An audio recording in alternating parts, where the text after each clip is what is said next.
The Alaska Purchase was the United States' acquisition of Alaska from the Russian Empire on March 30, 1867 by a treaty ratified by the United States Senate, and signed by President Andrew Johnson. Russia wanted to sell its Alaskan territory, fearing that it might be seized if war broke out with the United Kingdom. Russia's primary activities in the territory had been fur trade and missionary work among the native Alaskans. The land added 586,412 square miles of new territory to the United States. Reactions to the purchase in the United States were mostly positive. Some opponents called it Seward's folly, while many others praised the move for weakening both Britain and Russia as rivals to American commercial expansion in the Pacific region. The purchase threatened British control of its Pacific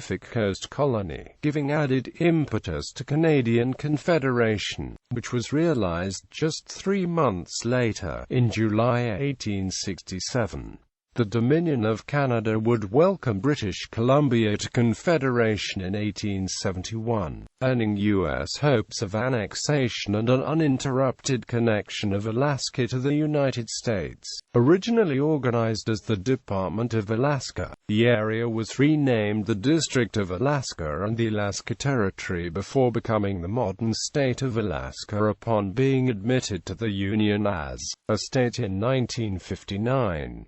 Background: Russia was in a difficult financial position and feared losing Russian America without compensation in some future conflict, especially to the British, whom they had fought in the Crimean War. While Alaska attracted little interest at the time, the population of nearby British Columbia started to increase rapidly a few years after hostilities ended, with a large gold rush prompting the creation of a British Crown colony on the mainland in addition to the one that was already established on Vancouver Island, where the French and British fleets had retreated after the Battle of Petropavlovsk in the Russian Far East. The Russians decided that in any future war with Britain, the hard-to-defend colony might become a prime target and would be easily captured. Therefore, the Russian Emperor Alexander II decided to sell the territory, perhaps in the hope of starting a bidding war. Both the British and the Americans were approached. However, the British expressed little interest in buying Alaska. In 1859, the Russians offered to sell the territory to the United States, hoping that its presence in the region would offset the plans of Russia's greatest regional rival, Great Britain. However, no deal was reached, as the risk of an American Civil War was a more pressing concern in Washington. Grand Duke Constantine, a younger brother of the Tsar, began to press for the handover of Russian America to the United States in 1857.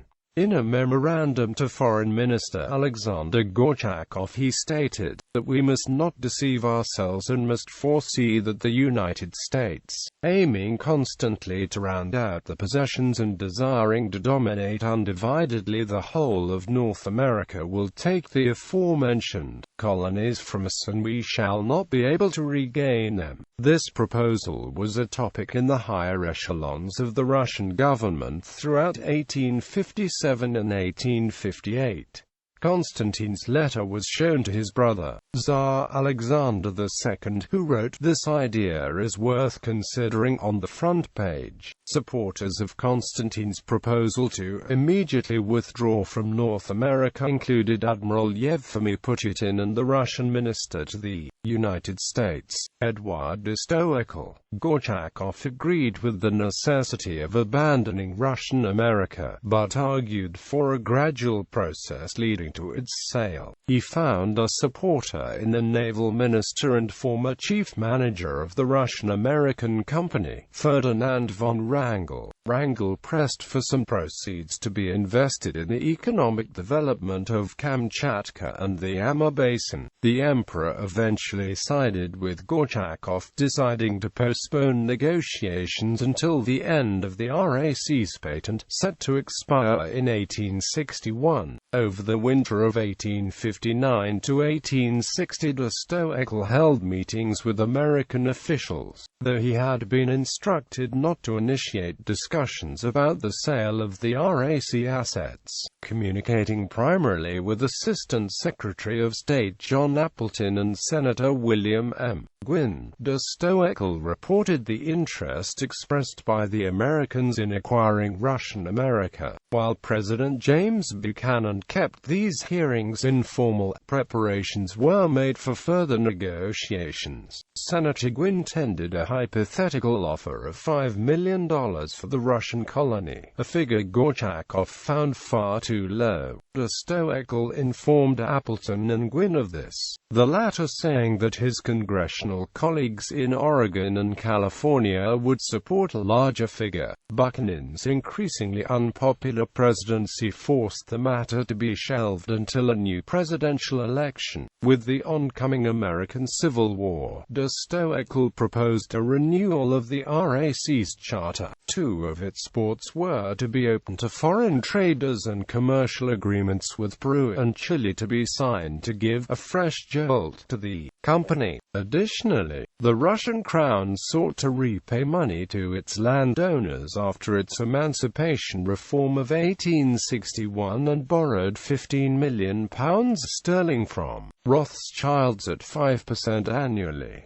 When the time came to repay the loan, the Russian government was short of funds. Russia continued to see an opportunity to weaken British power by causing British Columbia, including the Royal Navy base at Esquimalt, to be surrounded or annexed by American territory. Following the Union victory in the Civil War, the Tsar instructed the Russian minister to the United States, Edouard de Stoeckl, to re-enter into negotiations with William Seward in the beginning of March 1867.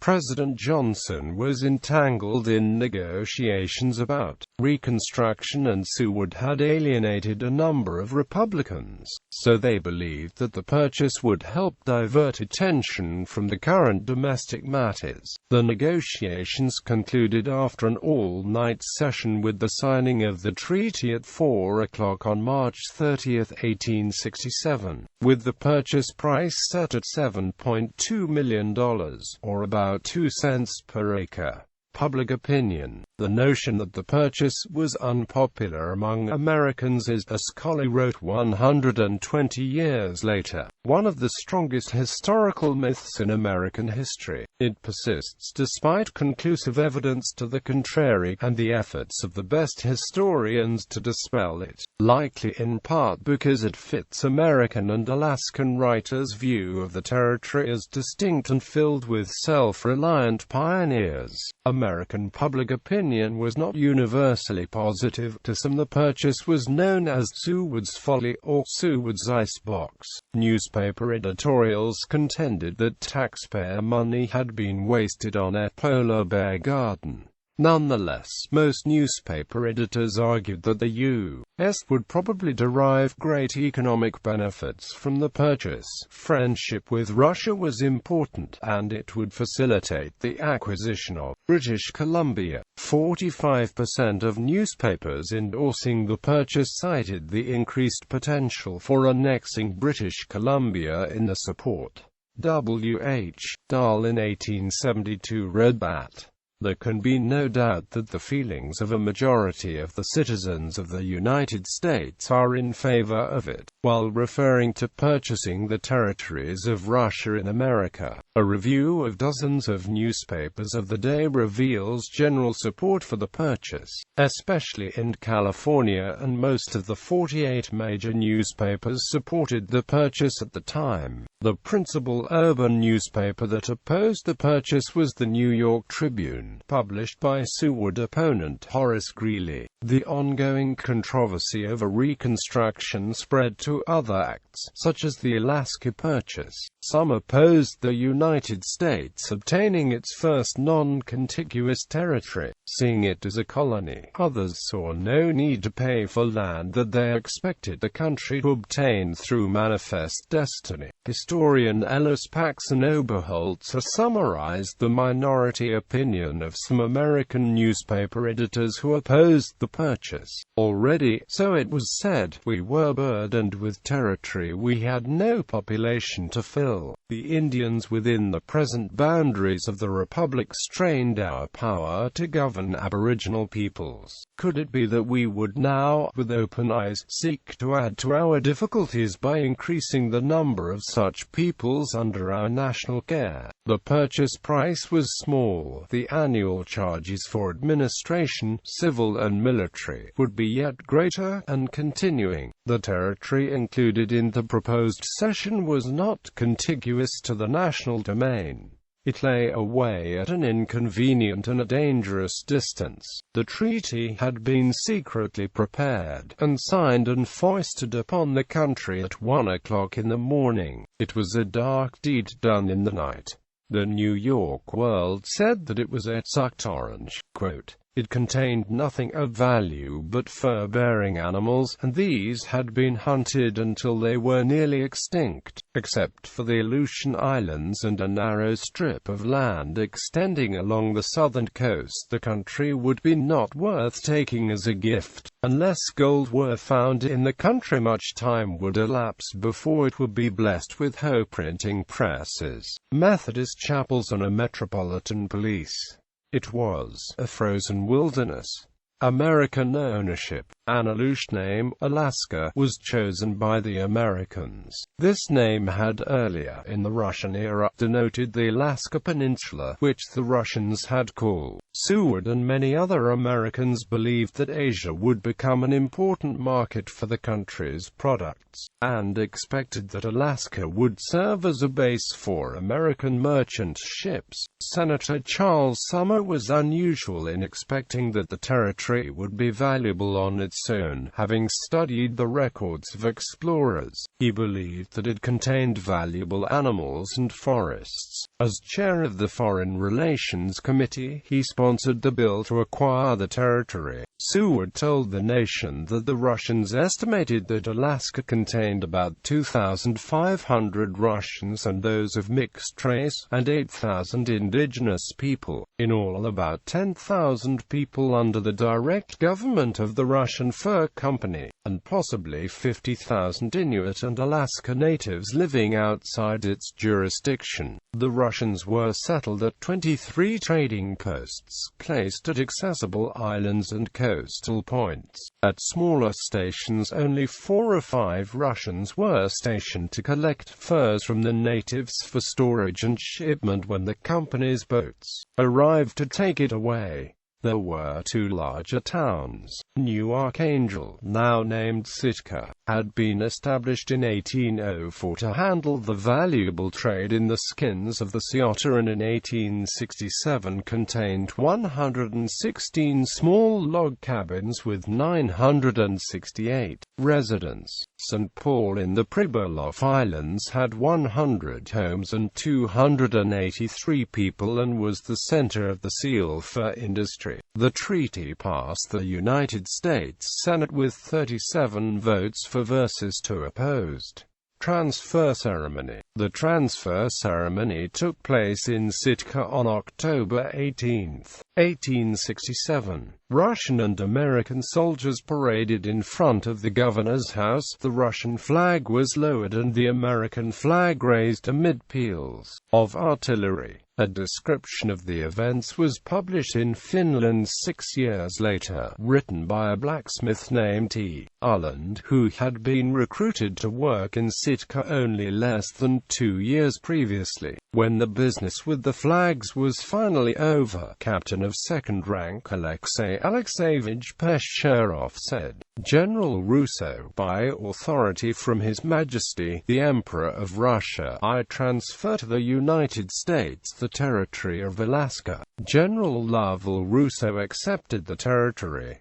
A number of forts, blockhouses and timber buildings were handed over to the Americans. The troops occupied the barracks. General Jefferson C. Davis established his residence in the governor's house, and most of the Russian citizens went home, leaving a few traders and priests who chose to remain. After the transfer, a number of Russian citizens remained in Sitka, but very soon nearly all of them decided to return to Russia, which was still possible at the expense of the Russian-American company. Arlen's story corroborates other accounts of the transfer ceremony and the dismay felt by many of the Russians and Creoles, jobless and in want, at the rowdy troops and gun-toting civilians who looked on Sitka as merely one more western frontier settlement. Arlen gives a vivid account of what life was like for civilians in Sitka under U.S. rule, and it helps to explain why hardly any of the Russian subjects wanted to stay there. Moreover, Arlen's article is the only known description of the return voyage on the Winged Arrow, a ship especially purchased in order to transport the Russians back to the native country. The overcrowded vessel, with crewmen who got roaring drunk at every port, must have made the voyage a memorable one. Arlen mentions stops at the Sandwich Islands, Tahiti, Brazil, London, and finally Kronstadt, the port for St. Petersburg, where they arrived on August 28, 1869. American settlers who shared Sumner's belief in the riches of Alaska rushed to the territory, but found that much capital was required to exploit its resources, many of which were also found closer to markets in the contiguous United States. Most soon left. By 1873, Sitka's population had declined from about 2,500 to a few hundred. The United States acquired an area twice as large as Texas, but it was not until the Great Klondike Gold Strike in 1896 that Alaska came to be seen generally as a valuable addition to American territory. The seal fishery was one of the chief considerations that induced the United States to purchase Alaska. It provided considerable revenue to the United States by the lease of the privilege of taking seals, in fact an amount in excess of the price paid for Alaska. From 1870 to 1890, the seal fisheries yielded 100,000 skins a year. The company to which the administration of the fisheries was entrusted by lease from the U.S. government paid a rental of $50,000 per annum, and in addition thereto $2.62 1/2 per skin for the total number taken. The skins were transported to London to be dressed and prepared for world markets. The business grew so large that the earnings of English laborers after the acquisition of Alaska by the United States amounted by 1890 to $12 million.